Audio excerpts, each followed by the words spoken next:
mana ni ne naku Sani on top. Zaman banza yawa ne, ha shawara nake baku. Zaman banza ai yawa ne, mana wallahi yawa ne.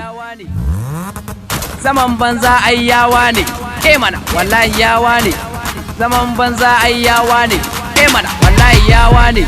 Bana so ku zauna a banza, kun fi son yawon banza. Akwai abokan banza, kar ku biyo 'yan banza. Ku tashi ku nemi na kanku, shine zai baku naku. Kar ku biye zuciyarku, ku zan mutanen kirki, shine zai baku aiki, zai sa ku zamo 'yan kirki. Wasunku na shaye-shaye, kuna biɗar ku yi maye. Zan so ku canza halinku, shawara nake baku. Ban so ku cuci kanku, saboda ina ƙaunar ku. Sai ku tuna da iyayenku, ya kamata ku ɗauka. Shawara ta rage taka, in ka ɗauka kanka, in ka ƙi ka ɗauka kanka. Kar ka biyo yayyanka, dan za su kai ka su barka.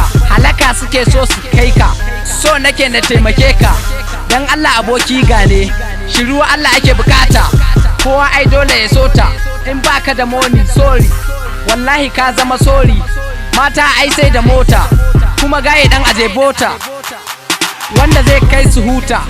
Ai yanzu gane da kanka, ka zamo kai dan wanka, sai ka gyara halinka.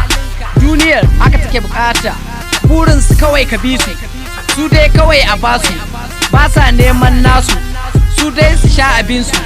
Sai ku gyara rayuwarku, shine za ku ji daɗinku. Sai ku bar yin maye, wai kowa shaye-shaye, yaro ƙarami shaye-shaye, yarinya shaye-shaye. Wai ya zami da kanmu, ko ina sai a kalle mu. Guys, wannan S4 kenan da magana.